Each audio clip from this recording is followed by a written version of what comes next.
Hi guys, Jess Speciale here and you are watching Mum on Purpose. So I have a long awaited video for you guys today. I keep promising that I'm going to make a video about goal setting. It's something that I'm really passionate about and here it is. The reason why I think it's such a big deal, if you do any kind of personal development or you do any kind of thing where you're studying successful people, one thing comes up over and over and over again, and this thing is about goal setting. It's very obvious that people who are very successful are the kind of people who have set goals and go for goals and they know what they're going for. In fact, Brian Tracy, I'll try and get this right, it might not be 100% correct, but I believe it was Brian Tracy was saying that they did a study where they got some college students to set a goal. And then they followed up with those college students and 97% of the students didn't set a goal, only 3% did. And of all of the college students, almost all of the 3% were successful.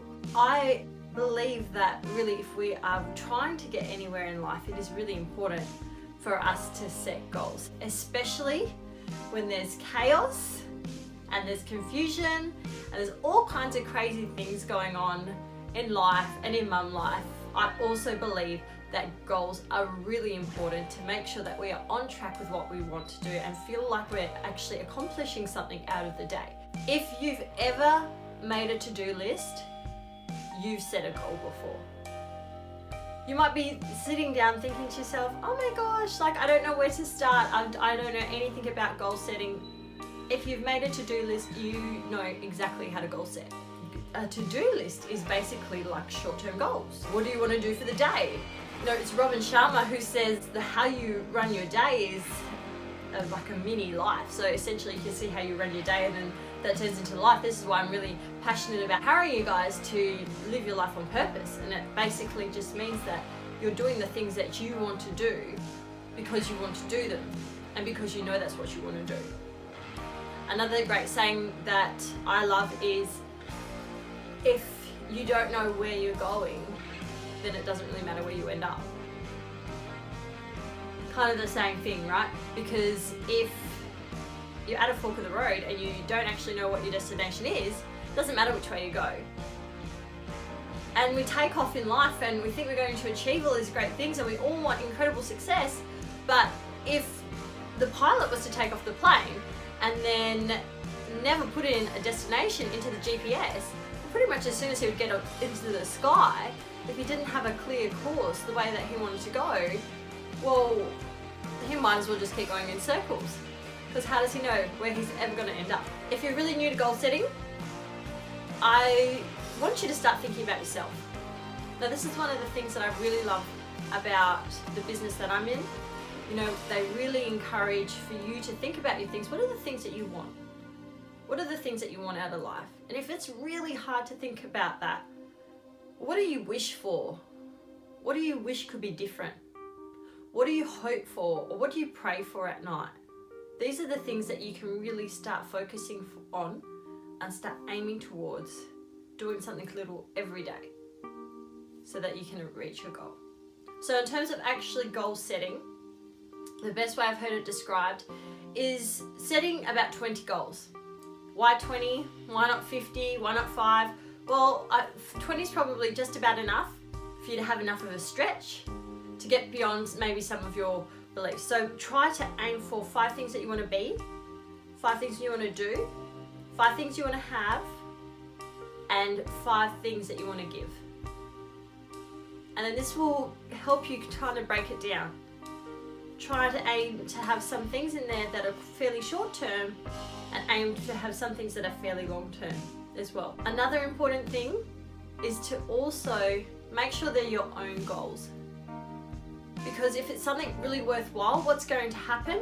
You know, if you are the pilot in that plane and you start to take off on the runway and you've put your destination in about where you want to end up, pretty much as soon as you get in the air, there's going to be turbulence, there's going to be wind speed. It's not a direct line from where the plane takes off to where the plane lands. There's a lot of course corrections in between because there's a lot of obstacles and a lot of things that have changed, a lot of things that didn't factor in for, that the plane needs to constantly correct itself. So when you set your goals, it's not always going to be smooth and it's not always going to be easy. So if you're going to work on somebody else's goal or what somebody else wants from you, when these things come up, one of two things can happen. Either you're going to feel really overwhelmed and really depressed as you're going through these obstacles because it's not really your goal, it's not really something that you want. And so these obstacles come, you overwhelmed, you just have that yuck feeling, it's just like not good. Or the second thing that can happen, if it's not your own goal, you're just going to give up straight away anyway. And then you get the hit of giving up on a goal, you get the hit of not following through on something and breaking an agreement to yourself, and then you start to feel guilty and your self-esteem goes down. So going to work on somebody else's goal is never a good idea. It's better to try and find out what you want. What if you don't know what you want? Well, the best thing that I think life has for us is, if you don't know what you do want, then at least write down what you don't want. When I first really focused on goal setting, it was either in my Reiki course or my life auditing course, I can't remember. We had to do goal setting and we had to set 50 goals. And I found it really difficult.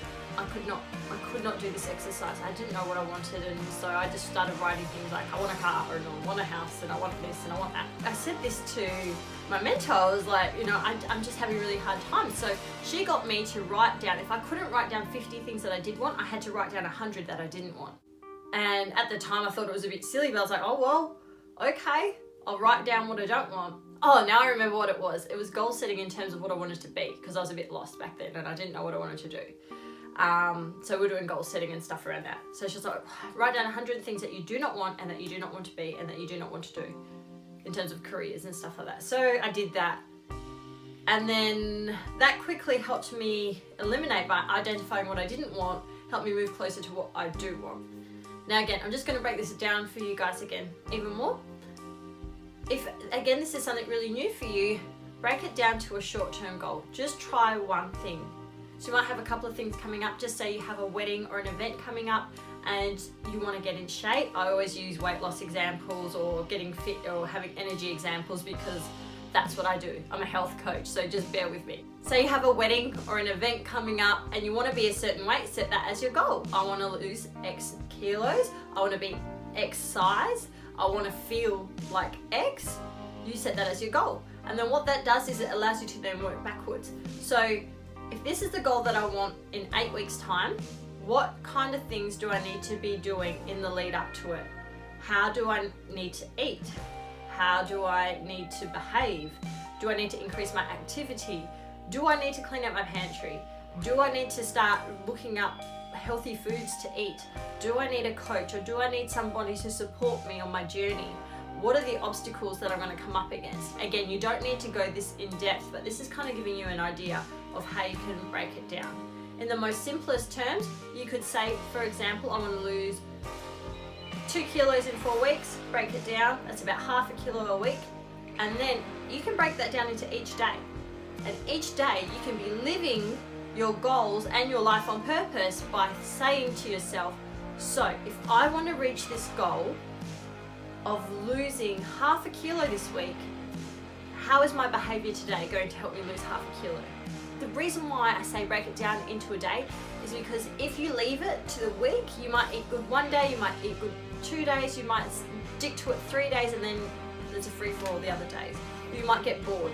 So if you break it down and have a purpose each day that underlies what you do, if your day was crap and the kids were crazy and everything was just all over the place, but you lived your day in accordance to what was going to help you to lose half a kilo, you had a win and you had your day on purpose.